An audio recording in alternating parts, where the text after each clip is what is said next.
मोदी जी, अभी आपने एक बात कही कि हम दो हमारे दो, तो हम दो हमारे चार, तो आज सरकार उसी चीज की चल रही है। मोदी जी और आधा जो है अमित शाह, आधा राजनाथ जी और दो गुजराती पंडे और हैं जिनका नाम लेने की जरूरत नहीं है। बच्चे को पता है कि किस तरीके से जियो का आप देखिए फ्री से स्टार्ट करके किस तरीके से लूट रहा है। तो ये लूटने वाले लोगों की सरकार है और वही सरकार चला रहे हैं। इसलिए बजट आता है अडानी के यहाँ से, फिर अमित शाह जी के यहाँ पहुंचता है और उसको सिर्फ निर्मला सीतारमण जी पढ़ देती है। मध्यम वर्ग से केवल लेना जानती है सरकार, मध्यम वर्ग को देना तो कभी इन्होंने सीखा ही नहीं। आप किसान सम्मान निधि 60,000 करोड़ रुपए आप पहले देते थे, 60,000 करोड़ रुपए आज भी दे रहे हैं। किसानों की संख्या कम हो गई, जो 11 करोड़ से स्टार्ट हुई थी 9 करोड़ हुई, 9 करोड़ से आज 7 करोड़ किसान है। तो वो आप रकम कैसे वही? इसका मतलब घपला, घोटाला किसी जिले से निकल के आ रहा है कि इतने फर्जी किसान सम्मान निधि भाजपा के कार्यकर्ता ले रहे हैं, इतने जो है फर्जी किसान सम्मान निधि। तो आज किसान सम्मान निधि किसान नहीं पा रहा है, भाजपा के कार्यकर्ता ले रहे हैं। मानसून सत्र में केंद्रीय बजट पेश किया गया है। इसके आने से पहले लोगों को तमाम अपेक्षाएं थी कि जनहित और जन कल्याण को ध्यान में रखते हुए बजट पेश किया जाएगा। किस तरह का बजट रहा है, हमारे साथ बात करने के लिए तमाम लोग मौजूद हैं और हमारे साथ बात करने के लिए कांग्रेस के national media coordinator Sandeep Tripathi हैं, पूर्व विधायक मुन्ना यादव जी हैं, नागेंद्र यादव जी और पूर्व एमएलसी आनंद भूषण सिंह बब्बू राजा और जावेद जी हैं, अधिवक्ता हैं, हरिश्याम जी आंगनवाड़ी कार्यकर्त्री हैं, कर्मचारी यूनियन के नेता मिथिलेश जी हैं और इस तरफ हैं आर्यन यादव जी एडवोकेट और शिक्षा मित्र संगठन के लोग हैं जो अपनी बात रखने के लिए यहाँ पे आए हैं। सबसे पहले हम मुन्ना यादव जी से बात करेंगे जो सपा के विधायक रहे हैं। विधायक जी, किस तरह का बजट है और क्या अपेक्षाएं थी? इस बजट में कहीं कोई कुछ है ही नहीं है। गरीब, कमज़ोर, मजबूर, छात्र, नौजवान जो है इसके लिए कहीं कोई व्यवस्था ही नहीं की गई है। ये बजट तो साफ साफ एकदम दिखाई पड़ रहा है कि आंध्रा और बिहार को संतुष्ट रखने के लिए सारा पैकेज जो है वो सब उधर दे दिया गया है। ना इसमें गरीबों के लिए कुछ है, खास करके मध्यम वर्ग के लिए कुछ है ही नहीं है। किसानों के लिए कुछ है ही नहीं है। किसानों के खाद 5 किलो कम किया गया, उसके बाद 5 किलो फिर कम कर दिया, 40 किलो कम कर दिया। इस बार जो बजट आया उसमें शायद 5 किलो और फिर कम कर देंगे, दाम वही रहेगा। मोदी जी का बजट केवल दिखावटी है। इसमें न तो किसानों के कहीं एमएसपी पर चर्चा है और न ही कहीं बेरोजगारों की चर्चा है। युवा छात्रों की कोई पूछ नहीं रहा है। ये सरासर इनका केवल दिखावटी है। कोई भी जो है अपेक्षाएं पूरी नहीं हुई हैं। 2017 से सर हम लोगों का मानदेय 10,000 कर दिया गया है और मैं माननीय वित्त मंत्री से ये पूछना चाहता हूँ, क्या जो चीज़ें 2017 में जिस रेट पर हमको मिलती थी, क्या 2024 में उसी रेट पर हमको मिल रही हैं? अगर नहीं तो 2017 से 10,000 पाने वाला शिक्षा मित्र आज 2024 में 10,000 क्यों पा रहा है सर, और वो भी 11 महीने का? तो इस बजट में सर हमको कुछ मिला नहीं है। सर मैं बस शासन से यही कहना चाहता हूं कि शासन जो है हम लोगों की तरफ भी कुछ ध्यान दे। सर हम लोग तो गरीब परिवार से हैं, 24 साल से ज़िंदगी अपना पूरा शिक्षा के दरवाजे पे दे दिए। बच्चों को नौनिहाल उन बच्चों को पढ़ा रहे हैं जो गरीब हैं, गरीब तबके से हैं, जिनके घर पे चूल्हा नहीं जलता है। ऐसे बच्चों का हम लोगों ने शिक्षण कार्य किया और उन्हें पढ़ा रहे हैं। सरकार पता नहीं क्या समझ रही है, क्या करना चाहती है। बजट में तो हमको कहीं कुछ एक पैसे का नहीं दिखाई दे रहा है। 2017 से हम लोग 40,000 पा रहे थे, 2017 से माननीय सुप्रीम कोर्ट के आदेश पर दिखा करके हम लोगों को 10,000 रुपये कर दिया गया और 7 साल बीत चुके हैं सर, अभी तक कोई रिलीफ मिलने की कोई संभावना नहीं दिख रही है। बजट में साफ दिख रहा है। तो शिक्षा मित्रों का सीधा कहना है कि पूरी तरह से निराशा हाथ लगी है। हमारे साथ अधिवक्ता आर्यन यादव जी हैं। किस तरह का बजट? यह बजट भारतवर्ष के तीसरी बार प्रधानमंत्री बने आदरणीय नरेंद्र मोदी जी के जो चुनाव के समय वादे थे उसके ठीक विपरीत आया है। प्रधानमंत्री जी ने किसानों की आय दोगुनी करने के लिए कहा था, मजदूरों के लिए लोन देने की बात कहा था, जो गरीब हैं उनके लिए व्यवस्थाएं करने की बात कही थी, लेकिन उन सब पर उनकी ही वित्त मंत्री ने पानी फेर दिया। कोई बजट नहीं है। आज किसानों की जो दुर्दशा है आप देखें पानी की बरसात नहीं हो रही, धान की रोपाई नहीं हो रही, खाद महंगी हो गई है, बिजली महंगी, बिजली मिल नहीं रही, 2-3 घंटे से ज़्यादा बिजली मिल नहीं रही है। ऐसी दशा में जनपद को सूखाग्रस्त करना चाहिए था, स्पेशल बजट देना चाहिए था, लेकिन उस पर भी सरकार निरंकुशता के वजह से जो उद्योगपतियों को लाभ दे रही है, किसानों को कद्दाफ नहीं देने जा रही है। पूरा जनपद प्रतापगढ़ का किसान त्राहिमाम कर रहा जब बड़ा आंदोलन किसानों खड़ा हुआ था तो एक समझौता हुआ था कि उनको एमएसपी देने का वादा किया गया था। जो एमएसपी देने का वादा किया था उस पर भारत सरकार मुकर गई है। भारत सरकार के द्वारा किए गए अपने ही वादे को उन्होंने बदल दिया है। प्रधानमंत्री जी बहुत ईमानदार हैं, लेकिन अपने वादे वो बहुत भूल जाते हैं। किसानों की आय दोगुनी का जो उनका वचन था उसको खुद भूल गए। एक वचन और उन्होंने दिया था पिछले चुनाव में कि हम जो उत्तर प्रदेश में सांडों की समस्या है इससे 3 महीने में निराकरण करा देंगे। आज सांडों से निराकरण नहीं हुआ, बल्कि उन्होंने एक नई मशीन भेज दी प्रतापगढ़ में, झटका मशीन 22,000 रुपए की मिल रही 10 बिस्वा खेत के लिए। खूब झटके लग रहे हैं किसानों को। एक एनपीएस का झुंझुना जो चल रहा है, हम लोग ओपीएस की मांग के लिए बराबर संघर्ष करते आ रहे हैं, पुरानी पेंशन बहाल हो। अब एनपीएस में एक और उन्होंने नया शगुफा छोड़ दिया है कि आप अपने बाल बच्चों के लिए भी 4% काट करके दीजिए। तनख्वाह आमदनी बढ़ी नहीं, हमसे और इन्वेस्टमेंट की मांग की जा रही है। साथ ही साथ अभी एक उसमें इंटर्नशिप का मामला आया है, 5,000 रुपया प्राइवेट सेक्टर में जाइए, इंटर्नशिप के लिए दिया जाएगा, वो भी तब जब आप वहाँ से कन्फर्म हो जाए कि आपकी नौकरी मिल गई है। तो यहाँ तो रिसेशन काल चल रहा है, निजी क्षेत्र के सारे कर्मचारी जो वर्क फ्रॉम होम करके बैक टू पवेलियन भेज दे जा रहे हैं घर, जो 10-10 साल 20-20 साल नौकरी करके बेचारे लौटे हैं। तो कौन देगा कौन नहीं देगा। ये जो माननीय प्रधानमंत्री जी और माननीय जो हमारी वित्त मंत्री हैं निर्मला सीतारमण जी, इनके द्वारा जो बजट 2024 का प्रस्तुत किया गया, ये जन विरोधी बजट कहा जाएगा।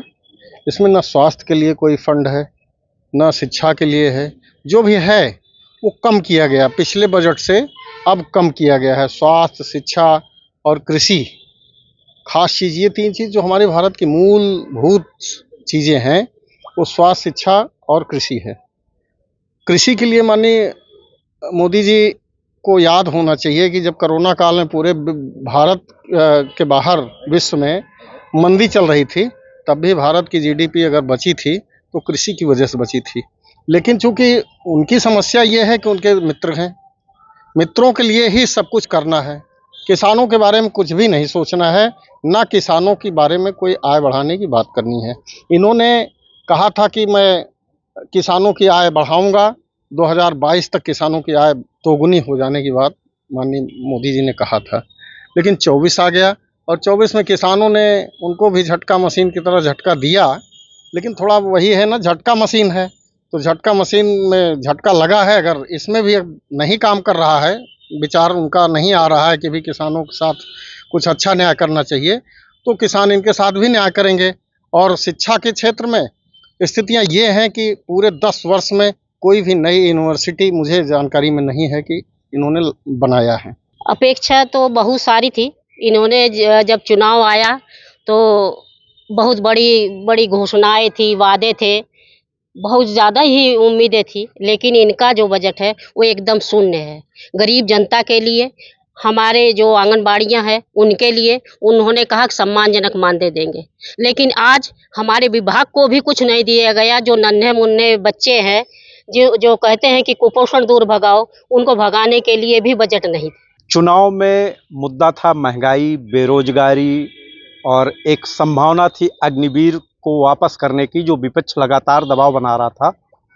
तो सेना के बजट की क्या स्थिति है, सेना को क्या दिया गया है, अग्निवीरों के साथ क्या किया है? बहुत अच्छा सवाल किया आपने। सबसे पहले तो मैं ये बताना चाहूँगा आपको कि सरकार को खुद ये नहीं मालूम था कि हम गवर्नमेंट बनाने जा रहे हैं।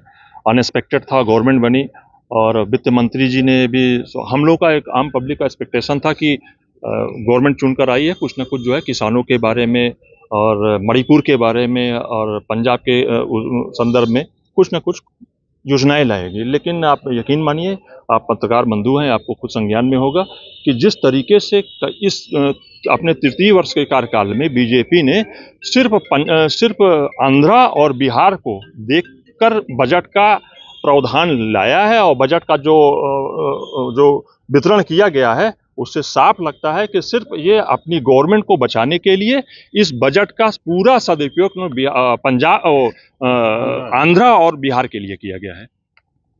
इनका कहना है कि आंध्रा और बिहार को ध्यान में रखते हुए बजट लाया गया है, क्या कारण रहा है सर?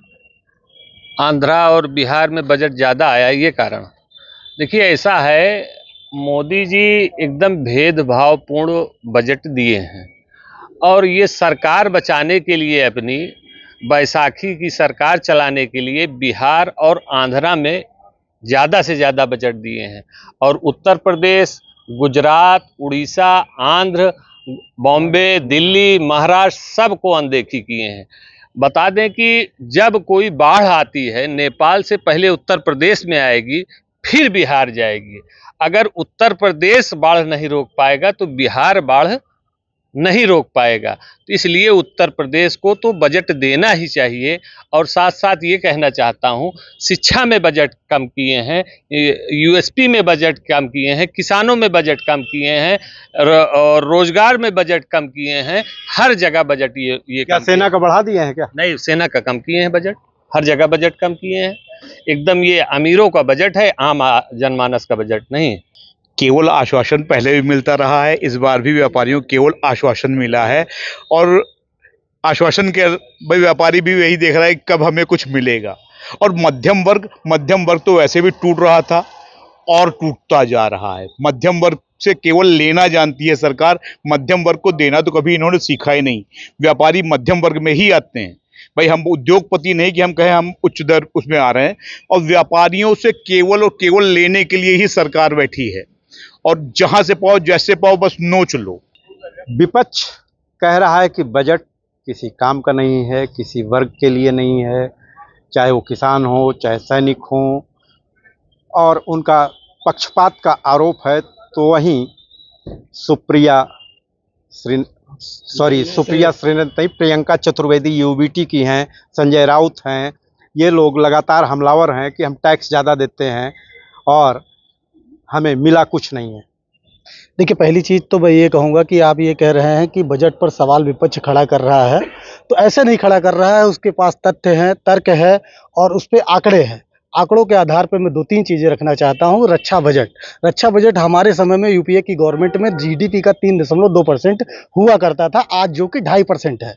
पहली चीज़, रक्षा बजट इन्होंने कम किया, पिछले 15 साल से ये लगातार जारी है और यही वजह है कि इनको अग्निवीर जैसी योजना लाना पड़ा और उसका ये परिणाम निकल रहा है कि जो आप सड़कों पे देखते थे, गांव में जब सड़कों पे आप निकलते थे सुबह तो 20-20, 30-30, 40-40 का झुंड दौड़ के लिए निकलता था। आज सारे बच्चे घर में बैठ गए हैं और उसके बाद यही सरकार एक आर्थिक सर्वेक्षण लेके आती है, उसमें ये कहती है कि बच्चों बेरोजगारी इसलिए है क्योंकि बच्चों के पास स्किल नहीं है। साहब, आपने 10 साल नेशनल वो एक आपने स्कीम चलाई थी, मुझे याद अच्छे से नहीं आ रहा है, जिसके जो स्किल डेवलपमेंट, हाँ मुझे याद है सर, मैं जानबूझ के ये बात कर रहा था ताकि आप ये कहें। और जिसके मंत्री जो इस समय घर बैठ गए हैं वो मंत्री हुआ करते थे बिहार के। क्या हुआ सर, आप वो 10 साल विभाग चलाते हैं और उसके बाद आपके सर्वेक्षण में निकल के आता है स्किल नहीं है, इस वजह से बेरोजगारी है। अरे वार नकारो, कितनी नकारी सरकार है सर।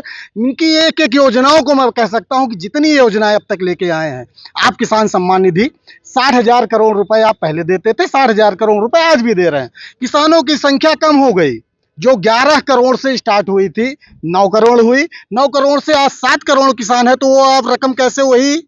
इसका मतलब घपला, घोटाला किसी जिले से निकल के आ रहा है कि इतने फर्जी किसान सम्मान निधि भाजपा के कार्यकर्ता ले रहे हैं, इतने जो है फर्जी किसान सम्मान निधि। तो आज किसान सम्मान निधि किसान नहीं पा रहा है, भाजपा के कार्यकर्ता ले रहे हैं। तीसरी चीज, अभी हमने बात की रक्षा की, अब हम बात कर लेते हैं शिक्षा की। शिक्षा की भी वही स्थिति कमोबेश है कि जो बजट जो हुआ करता था जीडीपी का यूपीए गवर्नमेंट में उससे कम है।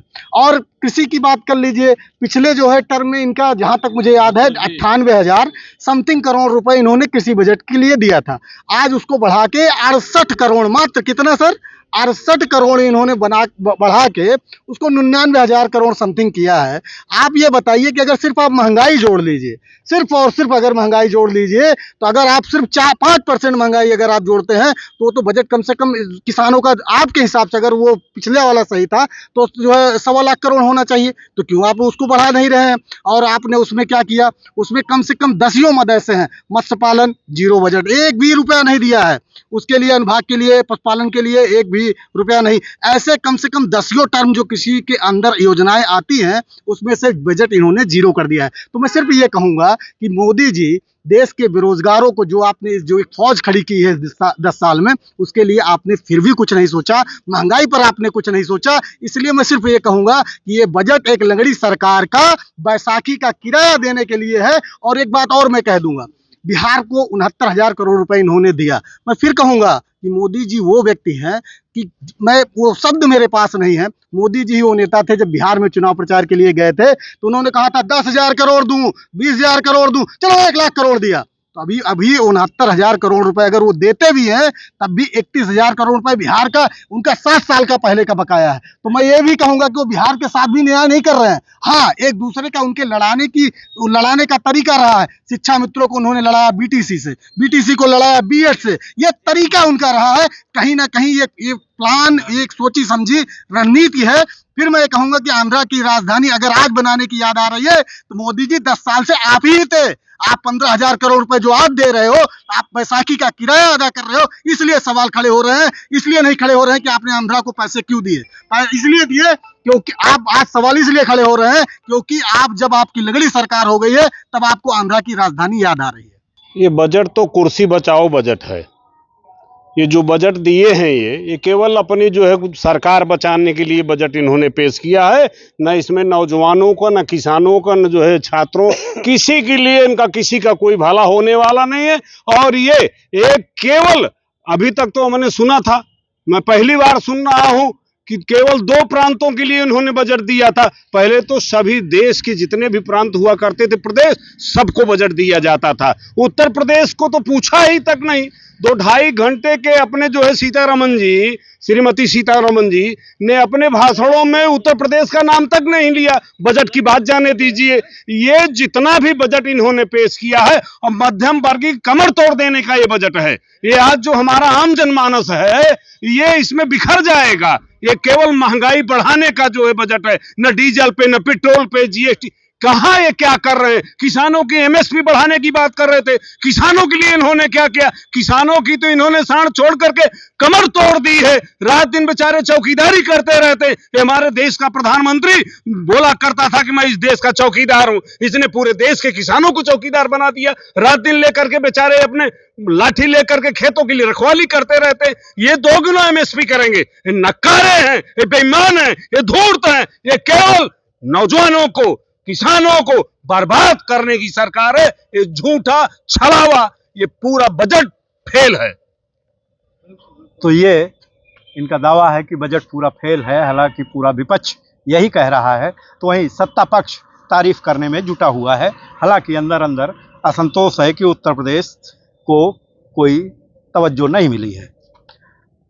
अखिलेश यादव जी लगातार हमला कर रहे हैं केंद्र सरकार पे कि उत्तर प्रदेश की उपेक्षा क्यों की गई है इस बजट में।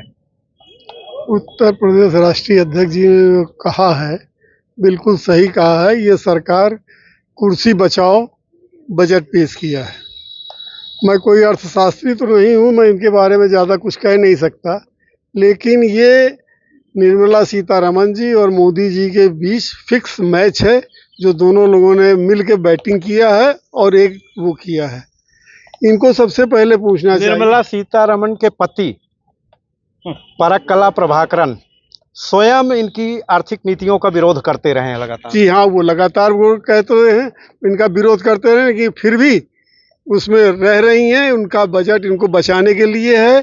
ये सिर्फ एक कम इनसे पूछा जाए कि आपने बिहार को इतना बजट दिया है, अभी कुछ दिन पहले ही वहाँ 11 पुल एक साथ गिरे हुए हैं, उसका किसी ने हिसाब पूछा? उसके खिलाफ कोई कार्रवाई हुई? क्या हुआ? कुछ नहीं हुआ। ऐसे ही सब लोग इनको डरा के कुर्सी बचाने के लिए इनका बजट है। सिर्फ इनको बचाने के लिए मोदी जी को वो हवाई जहाज नहीं छोड़ना चाहते जिस पर वो उड़ना चाहते हैं, वो मशरूम नहीं छोड़ना चाहते जो 8 लाख रुपए किलो को मशरूम खाते हैं। सिर्फ ये बजट उनके हित के लिए है और न देश के लिए है, न जनता के लिए है।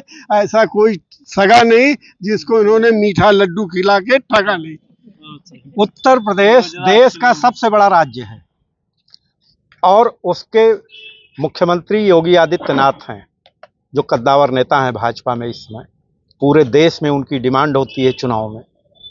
उत्तर प्रदेश की उपेक्षा कहीं ऐसा तो नहीं है कि केशव मौर्य की लड़ाई के चलते उपेक्षित कर दिया उत्तर प्रदेश को? बिल्कुल आप सही कह रहे हैं भाई। मैं उनके मुख्यमंत्री जी श्री योगी जी के बारे में कुछ नहीं कह सकता, क्योंकि वो हमारे शक्तिपीठ के पीठाधीश हैं। लेकिन उनको हटाना है तो सीधे हटा दीजिए।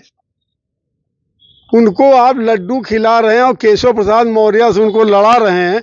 ये सब इससे उपेक्षित हो रही है उत्तर प्रदेश की। उत्तर प्रदेश का क्या विकास होगा? एक को पैसा यहाँ मिला नहीं है। यहाँ न किसानों के फायदे कोई बात हुई है, न नौजवानों की बात हुई है। जो नौजवान अग्निवीर 20 किलोमीटर रोज सुबह दौड़ता है, उसको आप 4 साल की नौकरी दे रहे हैं, इसलिए अब वो भी बैठ गया है। और जो गए हैं बेचारे, जो शहीद हुए हैं, उनको आज तक पैसा भी नहीं मिला है, जिसका उन्होंने राहुल गांधी जी ने विरोध किया है।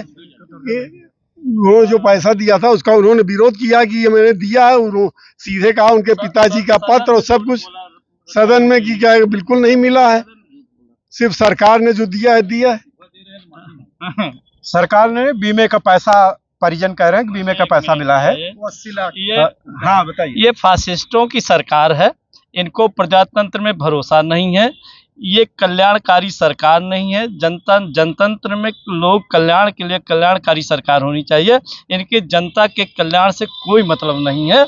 इसलिए इन्होंने जो बजट दिया है उसी हिसाब से दिया है कि गरीब कमज़ोर जो है, बिल्कुल जो पुरानी स्थिति थी, 6ठी सदी में रहते थे लोग, उस तरह से पुनः उनको मजबूर कर रहे हैं रहने के लिए। इसलिए कल्याणकारी सरकार नहीं है। इसलिए जनता के हित में कोई नेता कह रहे हैं कि पहले हम दो हमारे दो थे, अब हम दो हमारे 4 हो गए हैं। ये नेता क्या कह रहे हैं उसकी बात नहीं है। ये दो रास्ता है। एक महात्मा गांधी का रास्ता है। ये सरकार, गांधी जी ने सत्य और अहिंसा का पूरी दुनिया को संदेशा दिया था। ये भारतीय जनता पार्टी के लोग, गुजरात से 2 लोग आए हैं जो पूरी दुनिया में हिंसा और झूठ बोल करके सरकार से संदेशा देना चाह रहे हैं। ये भारत की गरिमा के खिलाफ है। जिसलिए महात्मा गांधी ने जो संदेशा दिया था, जिसके नाम पर उनको महात्मा की उपाधि दी गई, वो उसको भारत को कलंकित करने का काम ये सरकार कर रही है। इससे ज़्यादा और कुछ नहीं कहा जा सकता। क्या कारण रहा कि किसानों को राहुल गांधी से मिलने के लिए, जबकि उन्होंने इनवाइट किया था, अंदर नहीं जाने दिया जा रहा था सदन के अंदर, वो अपने कार्यालय में बुलाए थे? नहीं देखिए, एक विश्वास होती है, विश्वास की बात होती है। किसानों को ये विश्वास था कि हमारी समस्या का हल मोदी जी नहीं कर सकते हैं, इसलिए कि वो 18 बैठक कर चुके हैं। उसके पहले जब किसान आंदोलन चल रहा था, 18 बैठक का कोई नतीजा नहीं निकला। तो उनको पता है, किसानों को ये पता है कि जो है इनसे कुछ होने वाला नहीं है, इनके बस का कुछ नहीं है। तो इसलिए वो राहुल जी से मिलना चाहते थे, सरकार मिलने नहीं देना चाहती थी। बात नैतिकता की लड़ाई थी। बहरहाल जीत सच की होती है, सच की जीत हुई और राहुल जी से मुलाकात किसानों की हुई। और राहुल जी ने आश्वासन दिया कि हम सत्ता में आएंगे, अगर नहीं आते हैं तो हम जो है सरकार पर दबाव डाल के एमएसपी को लागू करने का काम करेंगे। और एमएसपी के बारे में एक बात बता देना चाहता हूं। स्वामीनाथन कमीशन की 201 रिपोर्टें थी। जब स्वामीनाथन कमीशन की रिपोर्ट आई थी, 201 रिपोर्टों में से 198 जो है पॉइंट कांग्रेस ने अपने रिजीम में जो है उसको लागू कर दिया था। सिर्फ 3 ऐसी चीजें थी जो लागू नहीं कर पाए थे। उसमें से ये मौजूदा सरकार सिर्फ 1 पॉइंट लागू कर पाई है। 2 पे आज भी लड़ाई लड़ रहे हैं किसान। अब आप बात आते हैं, हम लोग प्रतापगढ़ में हैं, प्रतापगढ़ में खड़े हैं, तो थोड़ी प्रतापगढ़ की बात हो जानी चाहिए। आप बताइए, पहले का बजट होता था 2013 के पहले, तो ये होता था कि बेल्हा को मिली 2 नई ट्रेनें, कहाँ चली गई साहब? मोदी जी गुजरात भेज दिए या निर्मला सीतारमण जी के घर भेज दिए? पहले जो है आप देखिए, 2013 के पहले का बजट उठा के आप देखेंगे तो हर एक जिले को, किसी जिले को 1 ट्रेन, किसी को 2, मतलब ट्रेनें अलग अलग अलॉट होती थी। अलग अलग जो है प्रोजेक्ट मिलते थे कि ये यहाँ पर जो है चिलबिला में ओवरब्रिज बनेगा, वहाँ पर नेशनल कॉरिडोर इस जिले में बनेगा।